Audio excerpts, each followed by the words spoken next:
Transport and Logistics, or T&L, affects all our daily lives, from what we buy to the prices we pay for products to how we get from place to place. The range of services provided by the T&L industry ensures the smooth movement of passengers and freight throughout Australia and internationally.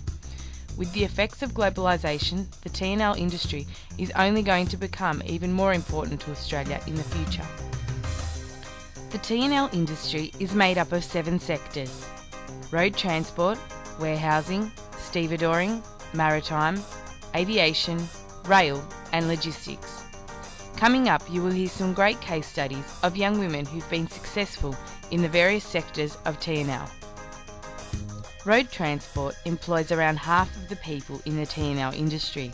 In 2004, this was about 223,000 people, and that number is steadily growing.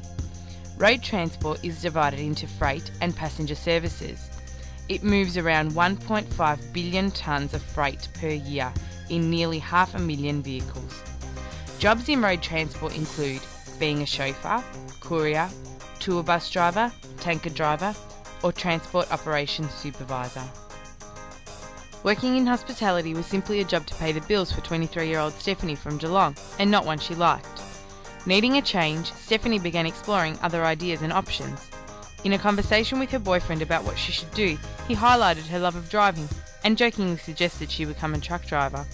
So what began as a joke has now turned into a career move for Stephanie, who works for Linfox, the largest privately owned transport and logistics company in Asia Pacific, and she's loving every minute.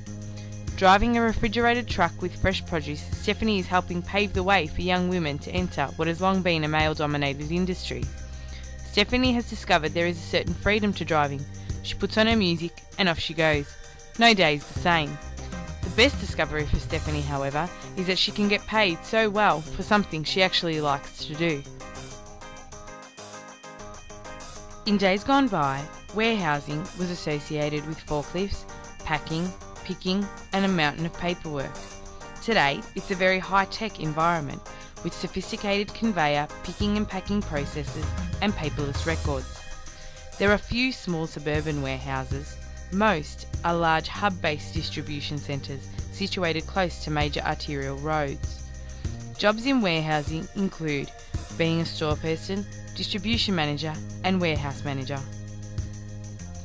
After leaving school in her native New Zealand, Serena made the brave decision to leave her friends and family and move to Australia on a working visa. As soon as she arrived, her first priority was to find a job. But Serena wasn't just looking for any job. She wanted something in a fast-paced environment that would keep her physically fit and motivated. Working as the return-to-work team leader for the Sydney Regional Distribution Centre of Woolworths Logistics fits that criteria for Serena. She began initially in dispatch operations and has worked her way up to this position over time. With aspirations to one day become a dispatch centre manager, Serena loves this sector of T&L because it allows contact with people and she loves the adrenaline rush of being under pressure to meet deadlines.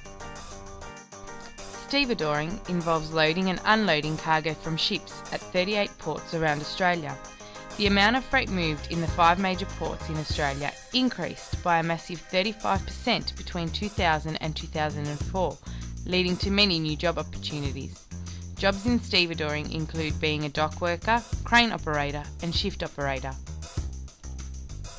Like the water, in maritime you can choose between blue water, large ships under international survey and near coastal, vessels registered at state and territory level including fishing boats, charter vessels, ferries, regulatory and patrol vessels.